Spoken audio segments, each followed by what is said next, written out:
I want to focus on the deal we just made with the European Union, which is the biggest trade deal in history. We've made the big ones. We just finished Indonesia. They opened up their country. We just finished Japan. They opened up their country. Philippines, we just finished. They opened up their country. They were very closed. I'd love to see China open up their country. So we're dealing with China right now as we speak. Yeah, we're dealing with China right now.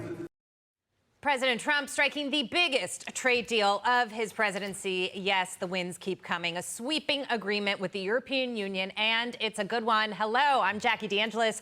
Joining me today, my co-hosts Lou Bassanese, Lydia Hu, Brian Bremberg, and with us for the entire hour, the great Making Money host, Charles Payne. All right, so this brand new trade deal locks in a 15% tariff baseline, massive new access for American businesses into EU markets, hundreds of billions in American investments secured. Europe now required to purchase U.S. energy and military equipment. And yes, America keeps a 15% tariff on imports. That is not a compromise. That's a surrender by the EU. With Europe secured, the White House has its eyes on the big prize now, and that's China. President Trump says a landmark deal is within reach, and it could unleash a new era of American growth. This is not just trade policy. It actually is a new global economic order. No wars, no inflation shock, just leverage and American strength right at the table. The markets like this, Charles, we keep hitting new records. Stocks keep going up. We're getting the certainty for not just the markets, but also small businesses in this country that people wanted. They kept saying, we don't know, we don't know. Well, they slowly are sort of getting the blueprint of what's going to happen here. Right, and we're getting things in return, right? President Trump could have simply come in office and say, I'm going to have a 15% tariff, and that's that. But from the entire time, there was this, listen, we want several things from this. We want to be able to, have investment, foreign direct investment to our country. Absolutely huge. Those numbers are huge, and they're mind-boggling, really, to be quite frank with you. We wanted access to other countries, right? Real access, and when people will say, well, this country has X, Y, Z tariff, like, come on, give me a break. You don't even understand. I remember years ago, like 30 years ago, I had a friend. He said, you should come with me to China. We could do some business there, but you got to grease this palm. You got to grease that palm. You got to grease this palm. You got to grease that palm. You got to jump this hurdle. I mean, they're dealing in real world stuff, right? Real world stuff, not the Wall Street. Well, their tariffs are only, no, they're not. They're barriers to entry, and it's been an unlevel playing field. Everyone who says, well, I'm a free trader. Don't be dumb, right? There's a difference between a free trader and fair trade, and they're saying, let's make it fair, let's make it smart. So the negotiating tactics, the taco trade, all those things are out the window, coming into place now, to your point, and certainty, right? That was Wall Street's big excuse. The economic uncertainty indexes surged. I love the ones who say, well, and risk remain. Risk every day we wake up, there's risk. There's risk every day when we get out of bed, there's risk. I say there's risk when you walk out the door, you could get hit by a bus. Right, so listen, this is thrilling, and what really makes me happy is to see people who really were against it, some of them acknowledging. I saw Ian Bremmer posted a tweet. He's like, this is the biggest win yet. Yeah. And then, of course, others in Europe are livid. Right. Livid. You use the word surrender. That's what they're using a lot over there. Well, let's talk about some of the nuts and bolts of this, Brian. Trump threatened a 30% tariff on the EU. They settled at 15%, so that's higher than 10% baseline, but still within the range that Wall Street is expecting. But the critical issue in here is the investment, the $600 billion more that they're going to invest in the United States. And for me, what popped out was the $750 billion in energy investment, because Europe has made a huge mistake. They rely on two sources of energy that I think you just can't rely on: alternatives and Russia. Yeah, yeah, and the second one particularly. These are huge numbers, and we're getting so used to huge numbers now that they almost don't even resonate. Like, oh man, 750 billion. There's no T on that. That's where we are in the Trump era. Some people are saying, well, it's not that great of a deal, because they were going to buy our military equipment anyway. And, their companies were already going to invest in America. So quickly, there's this revisionist history. Like, none of this matters. This was all a foregone conclusion, except for the fact that, of course, none of this happened under Biden, right? Those riskless days of the Biden administration where you woke up in the morning and there was no risk, unlike the Trump administration. But one thing I want to point out, and this is a little bit to what you said, Charles, about fair trade and free trade. I totally agree that the Trump administration is much more interested in fair trade. No question about that. But what I find very interesting is the president keeps saying things like Europe is going to open up to the United States. Japan is going to open up to the United States. I'd like to see China open up to the United States. Notice that's actually a freer trade argument. So he's totally about fair trade. Right. But all the people who say he's a protectionist, he hates free trade, all of his rhetoric right now is actually on opening markets up, which is the hallmark of free trade. He's both fair trade and free trade, and he understands they work together. Can you get more excited about the energy aspect of this with me? I can get really excited about it. I mean, look, we always talk about American energy independence. Europe needs energy security. You said it, right? Who wants to rely on renewables, which can't be relied upon for base load? And then Russia. So I think this is a huge boon. We were talking about this, maybe 2-3 weeks ago. What drives energy prices higher from here? Greater demand to export them. So I think this is a big win there.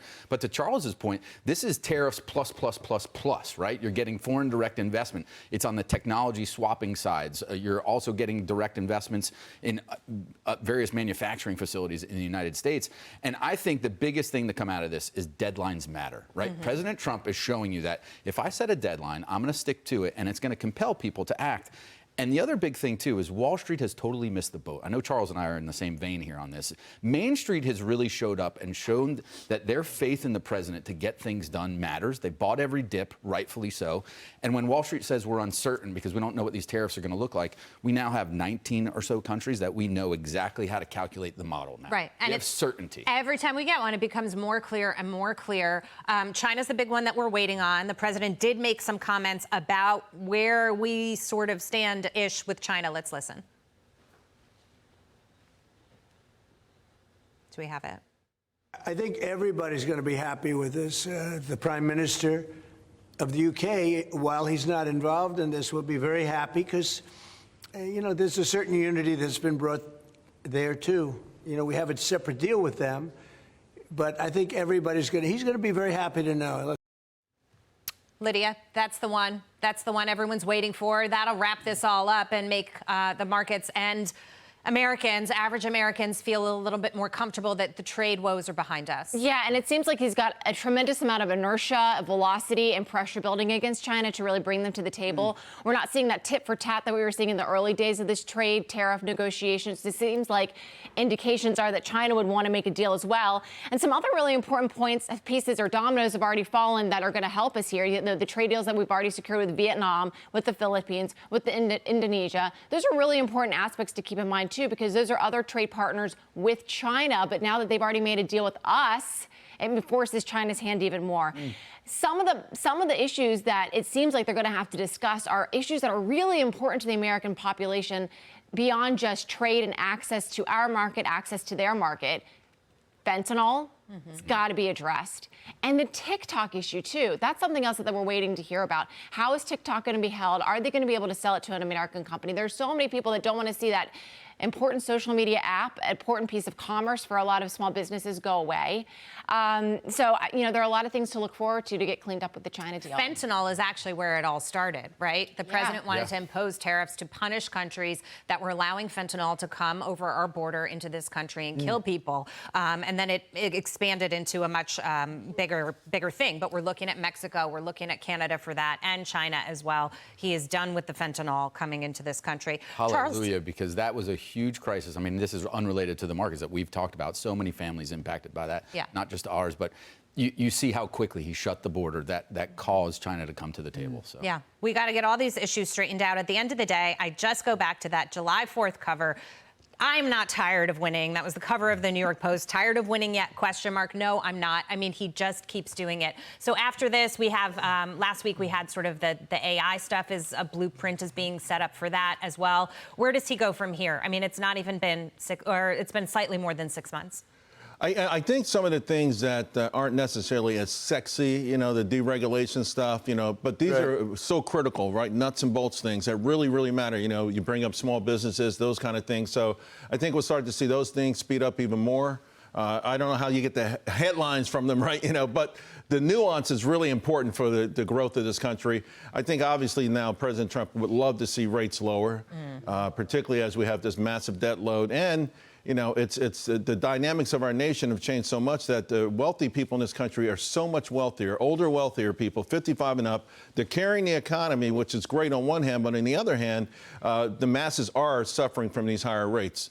And then, of course, you get the housing market that's clogged up, that won't move, and soon we'll have a generation of Americans that will skip home ownership. It was always sort of the embedded American dream, like the top thing at the checklist, right? Start a family, buy a house, and then from there you would do other things. And, we don't want to see those things get derailed. He's obviously a lot of pressure. I think this week we're going to see, for the first time, 2 dissenters at the FOMC meeting. We haven't seen that in a long, long time. And while it doesn't change the outcome, it puts extraordinary pressure, additional pressure on Powell. I think we're going to see the betting go up for a September rate cut really big time. I think you're right on that. And I'll just add this for Brian before we move on. J.D. Vance was on the stage this morning, live remarks, and he was selling the big, beautiful bill and reminding people, because you've been saying it's all about the messaging, he's been reminding people what that is all about and what it's going to do for them. Yes, I saw that. Right? And that's the first thought I had. It's good. It's good to see an administration official out there. He was in Ohio selling this thing to the American people. I was like, he must have been watching our show and taking our advice. He doesn't take my calls, but he must have watched. And by the way, this week, just on the trade front, Canada and Mexico have been really quiet in all of this, and they're a big part of things coming together. I'm very curious to see what kind of letter Mark Carney gets this week from the administration, because if that falls into place, that really then it's all it is China left. The pressure's on them. The pressure's on them. It's big time on them. That's what I'm saying. And Letnick says it's all coming together, so we'll see.